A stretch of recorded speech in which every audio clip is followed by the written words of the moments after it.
जातिगत गणना के आंकड़े आज बिहार सरकार ने विधानसभा और विधान परिषद के पटल पर रख दिए। इन आंकड़ों पर आगे बात करेंगे, लेकिन आपको यह बता दें कि इन आंकड़ों को पेश करने के बाद बिहार के मुख्यमंत्री नीतीश कुमार ने राज्य विधानसभा में बड़ा ऐलान कर दिया। उन्होंने बिहार में सरकारी नौकरियों और शिक्षण संस्थानों में आरक्षण का दायरा बढ़ाकर 50 से 65% करने का प्रस्ताव रखा है। इसके तहत अनुसूचित जाति को 20%, अनुसूचित जनजाति को 2%, ओबीसी और ईबीसी यानी कि एक्सट्रीमली बैकवर्ड क्लास, इनको कुल मिलाकर 40% से ऊपर 43%, 43% आरक्षण का प्रस्ताव है। ये कुल मिलाकर 65%, 65% हो जाता है। इसमें ईडब्ल्यूएस का यानी कि एक्सट्रीमली जो वीकर सेक्शन है, इकोनॉमिकली वीकर सेक्शन जो आर्थिक रूप से कमजोर, उनका 10% अगर आप मिला दें तो बिहार में जो प्रस्ताव रखा गया है उसके हिसाब से आरक्षण 75% होने की बात है। 50% है अनुसूचित जाति, अनुसूचित जनजाति का 60%, और बाकी जो पिछड़ा अति पिछड़ा का है उसमें जो बचा है वो, और फिर अब केंद्र ने 50 के अलावे 10 किया, उसको स्वीकार किया गया, तब तो अपर कास्ट में 10%। तब अपर कास्ट का आप देखिएगा तो आपको संख्या का पता चलेगा कि अपर कास्ट में कितनी संख्या हो जाती है।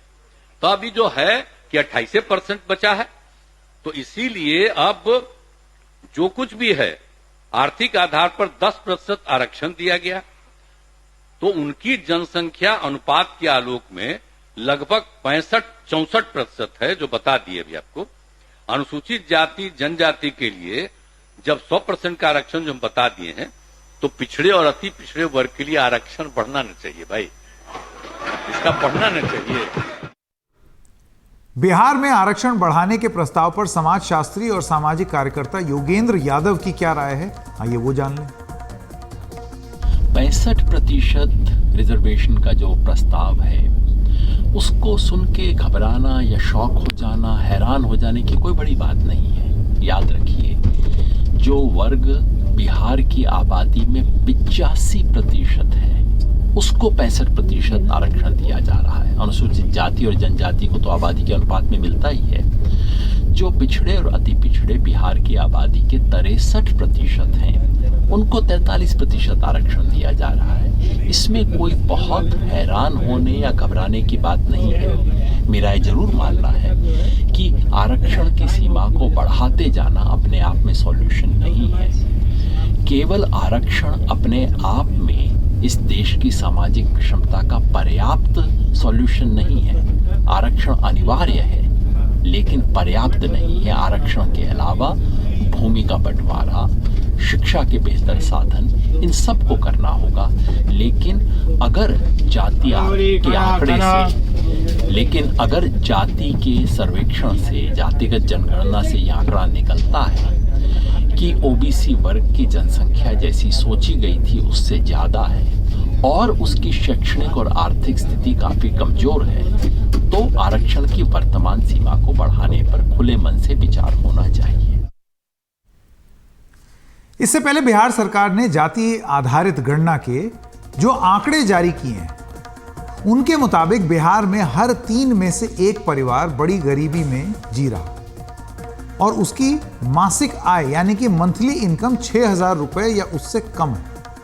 जातिगत गणना पर आधारित आर्थिक सर्वे की रिपोर्ट में यह सामने आया है कि 34.13% परिवारों की मासिक आय 6,000 रुपए, 29.13 यानी कि 29.13% परिवारों की मासिक आय 6 से 10,000 रुपए प्रति माह, 3.9% परिवारों की मासिक आय 50,000 रुपए से अधिक है।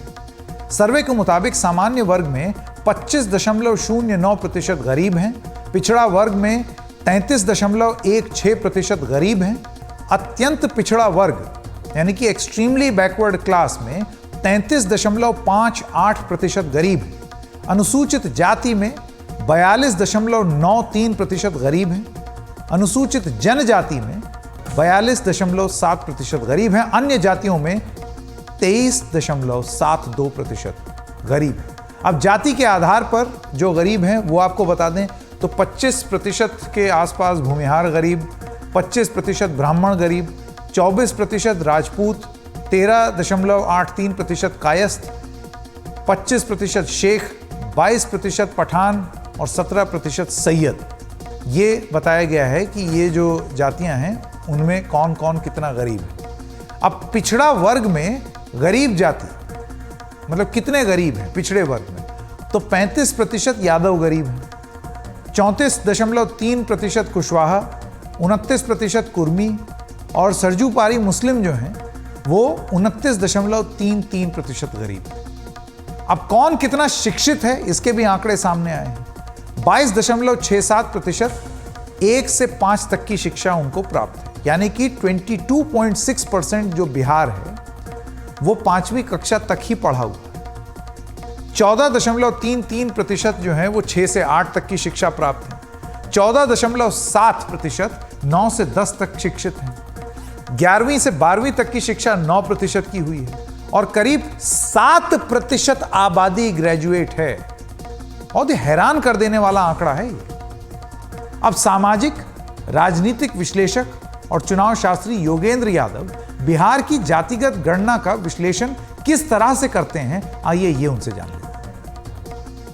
जातीय जनगणना के सही आंकड़े तो आज आने शुरू हुए हैं। पिछले महीने जो आंकड़े रिलीज किए गए थे वो तो समझिए किताब की जिल्द थी, सिर्फ कवर था जिसमें हर जाति की आबादी का अनुमान लगाया गया था। वो असली आंकड़े नहीं है।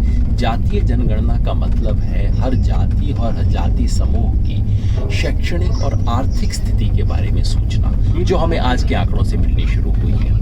और ये स्थिति क्या बताती है? बताती है कि जाति आज भी भारतीय समाज का बहुत बड़ा फैक्टर है। अगर आर्थिक नीति के हिसाब से देखें, आर्थिक स्थिति के हिसाब से, तो स्पष्ट होता है कि टॉप कैटेगरी में, यानी कि वो परिवार जो कि 50,000 से ज़्यादा प्रति माह आए हैं, उन परिवारों की संख्या जो जनरल कैटेगरी बोली जाती है, अपर कास्ट, अनरिजर्व, कुछ भी कह लीजिए, उसमें 9% है। लेकिन बीसी में ये केवल 4%, ईबीसी यानी कि अति पिछड़ों में केवल 2% और अनुसूचित जाति में केवल 1%, यानी कि 1 और 9 का अनुपात है इस समाज में, अमीर गरीब में, अलग अलग जाति वर्गों में। शैक्षणिक हिसाब से देखिए, शिक्षा के हिसाब से अगर आप देखें जनरल कैटेगरी में और देखें वो डिग्री जिससे नौकरी मिलती है, यानी कि इंजीनियर, डॉक्टर, पीजी, पीएचडी, ये जो बड़ी डिग्रियां हैं, इन डिग्रियों के हिसाब से जो जनरल कैटेगरी है उसमें 10,000 में से 387, 3.87% है।